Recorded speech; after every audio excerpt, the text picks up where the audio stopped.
still our education system fails to comprehend with us, to hear our side that corporal punishment is an ongoing situation. Why are you guys being reluctant on addressing it? A good support system for the students. Not all schools are equipped with a counselor or a social worker. And I think this just adds to how we were talking about our education system.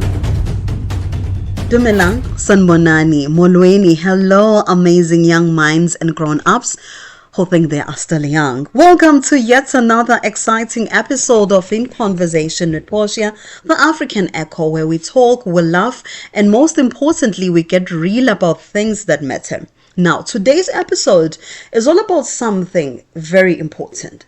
We are talking about breaking the barriers to education in Africa.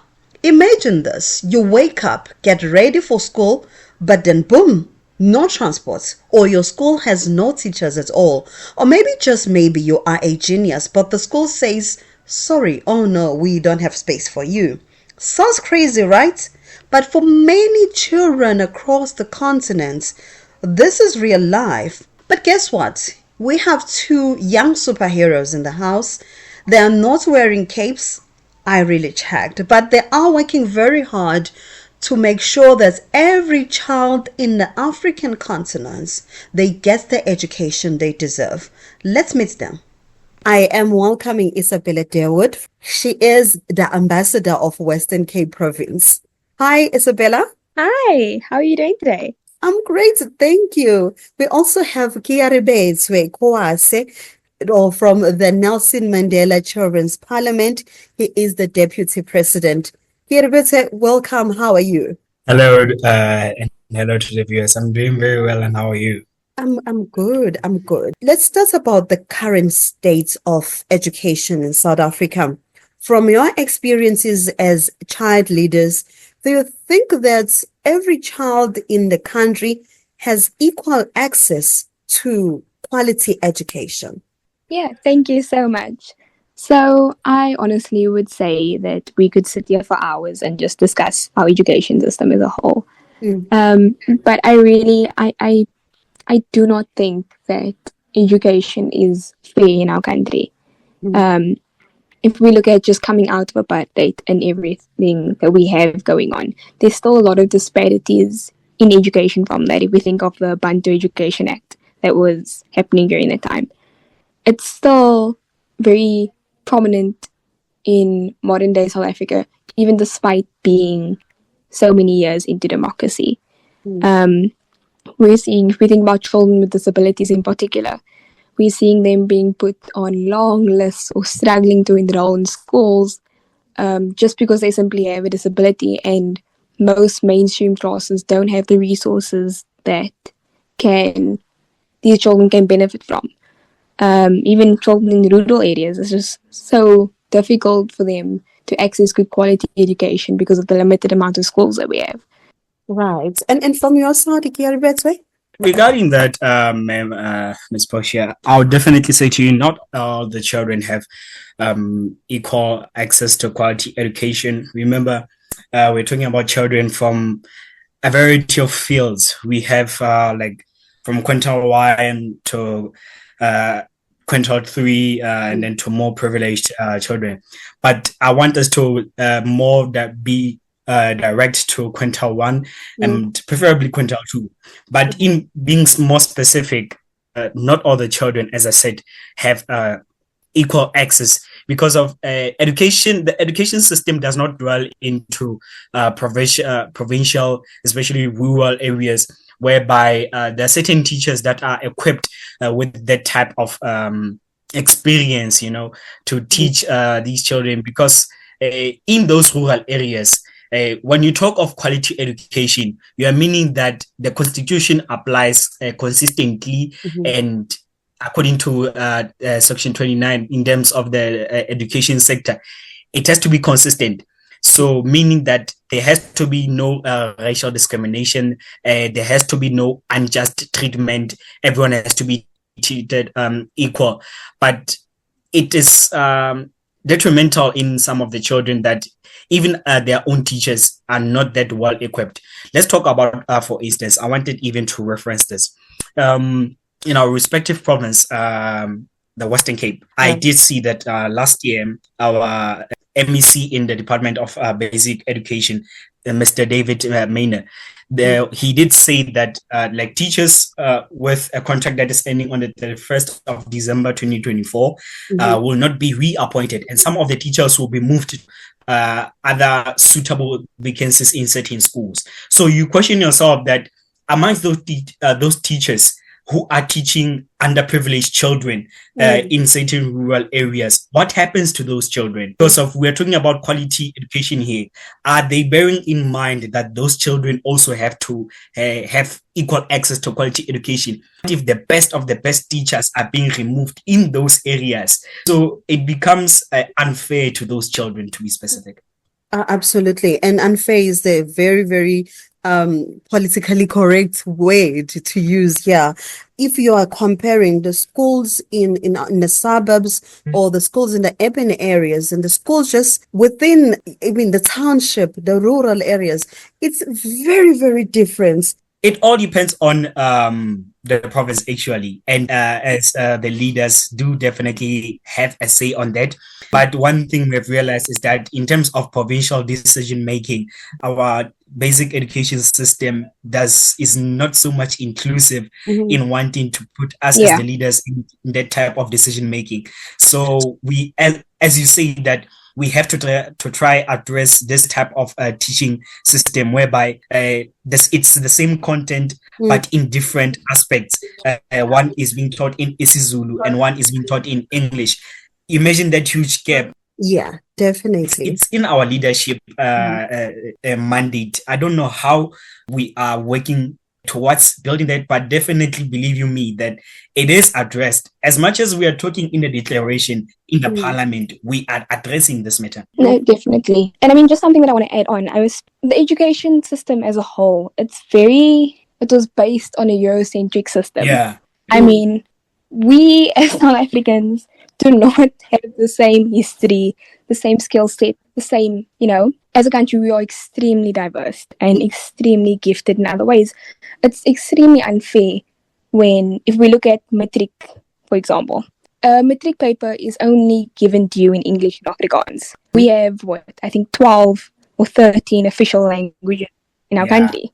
What if my mother tongue is not English or is not Afrikaans? I'm now expected to write a paper in a language that is not my first language. And I think that sets some students at a major disadvantage, especially when we have such a diverse country. That is absolutely true. And I'm glad this is raised by our leaders, the child leaders who are going to take this forth. I cannot be more happier than now. But let's move right along, colleagues.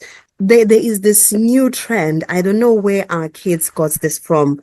This violence in our schools, bullying and corporal punishments. In one of the videos that is just flying on social media, unfortunately, the ones that I've seen so far, they're all coming from my province. Jesus Christ, I have never seen another kid beating another that much. It's horrifying. And not only that, but another one that I saw, I think it was a week ago, a teacher was physically fighting with a student. Now, this is still a major issue in many schools. Some of these we don't know about because simply they're hidden. How does this affect the child's ability to learn and feel safe at the school? Please talk to us. You've seen this. It's closer to you guys. Regarding that matter, to be honest, I'm not so happy. Seemingly the implementation system regarding ending corporal punishment was not so done effectively. As you say, that is still an ongoing situation. I fail to understand also that why even the teachers, when you tell a teacher that corporal punishment has been ended, they make promises, they threaten children or learners that, oh no, if you tell me that I will fail you, it's a very, very valid threat to the child. And the child doesn't want to express themselves, because if they express themselves, they know definitely that as the teacher had said, he or she will fail her. or him. So I looked at a few aspects. Then I checked that, okay, in regards to the Convention on the Rights of the Child, which compels it to pass the laws and take social, education, and administrative measures to protect the child, it is in all forms of physical and mental violence. And then now we talk about humanity, that every child has to be treated, irrespective from an elderly person to a child. There has to be respect and humanity in between that.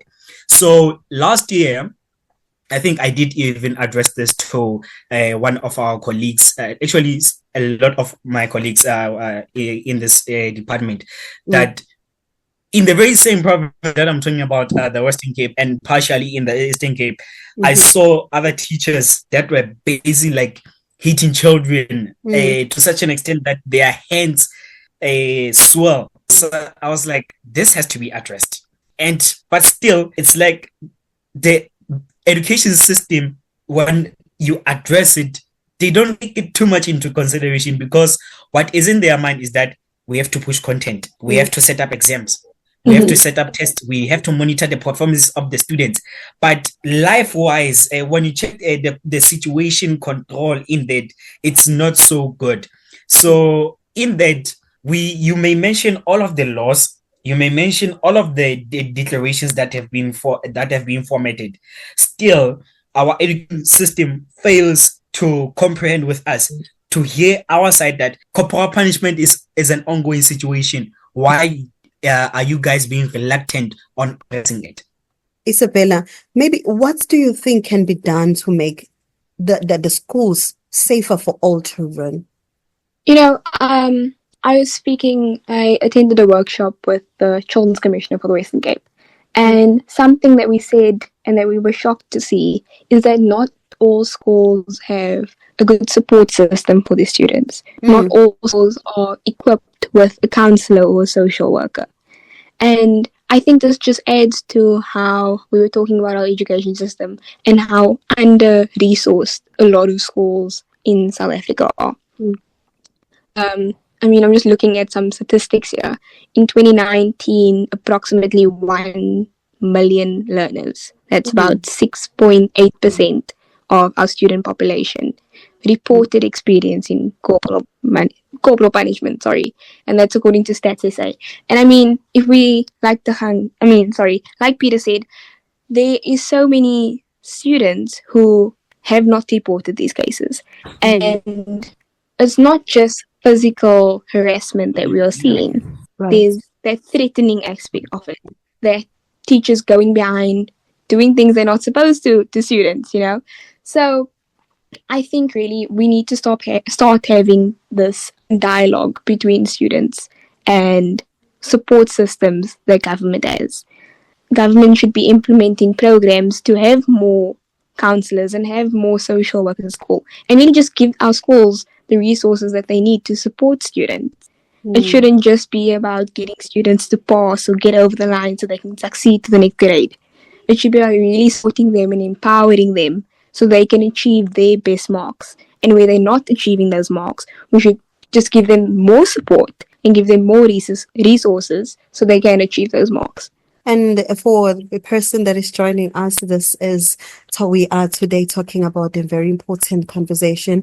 I'm joined by Isabella Dawood she is the ambassador of the Western Cape province, and Kearabetswe Khoase, he is from the Nelson Mandela Children's Parliament. He is the deputy president. Colleagues, let's now look at the gender in education. There's nothing so messed up more than that, especially in this part of our continent. It feels like there's more and more struggles and challenges. And we do know that girls are still facing challenges to get an education due to the cultural practices. Child marriages are still a thing, the lack of resources.